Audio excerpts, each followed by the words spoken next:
Kami dari kelas 12D dengan kelompok 2 yang beranggotakan saya sendiri bernama Rizky dan saya Dafa. Saya Hafiz.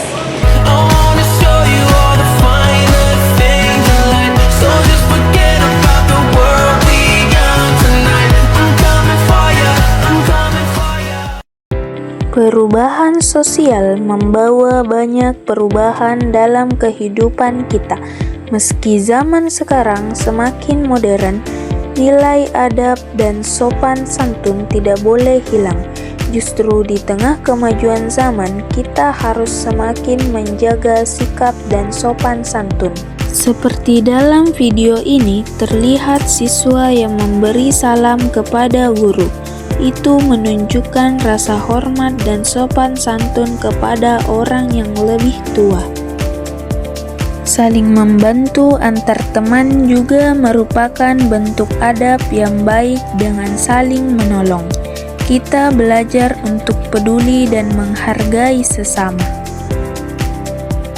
Saat melakukan kesalahan, kita harus berani meminta maaf, karena meminta maaf menunjukkan sikap rendah hati dan bertanggung jawab.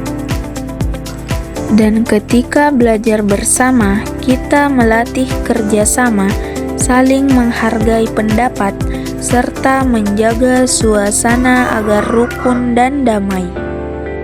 Demikian penjelasan dari kami, dan sebagai penutup, kami akan mewawancarai salah satu guru sosiologi yang ada di SMA Negeri 1 Dapurang.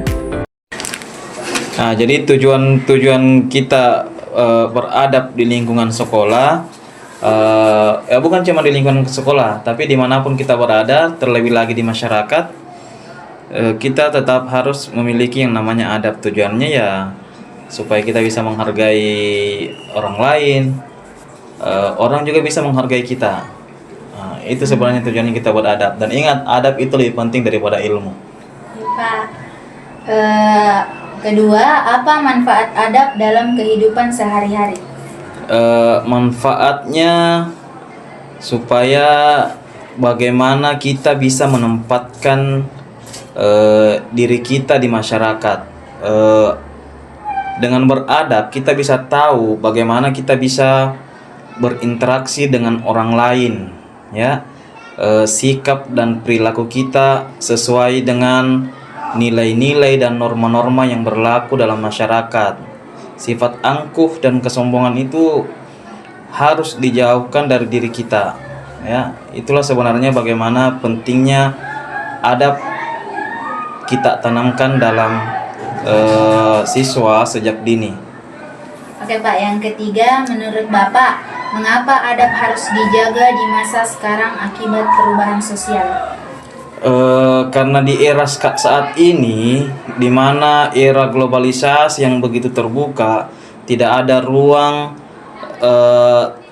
tidak ada lagi celah antara budaya yang satu dengan budaya yang lain. Budaya Barat semakin mudah masuk ke dalam negara kita. Makanya di situ pentingnya kita menjaga adab, ya.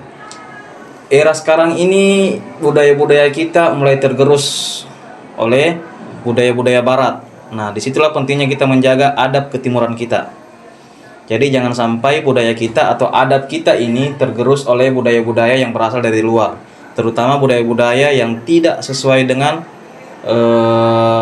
norma-norma dan nilai-nilai dalam negara kita.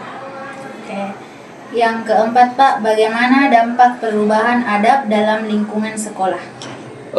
Dampaknya sangat besar. Bisa kita lihat saat ini bagaimana sikap-sikap siswa secara umum terkadang sudah tidak bisa menghargai lagi gurunya. Ditegur sedikit dia melawan banyak, ya. Dengan dalih ini kan tidak apa-apa Pak, apa segala macam. Nah, itulah ya. Jadi itu dampaknya terhadap perubahan adab di lingkungan pendidikan. Nah Pak, apakah adab bisa diwariskan secara turun-temurun? Kalau menurut saya pribadi itu sangat sulit, ya, karena adab itu terbentuk dari karakter seseorang yang terbentuk dari lingkungan di mana dia berada. Itu menurut saya. Terakhir, apa nilai-nilai yang terkandung dalam adab? Kesopanan, kejujuran, apa lagi ya? Sopan santun, itu tadi ya. Toleransi.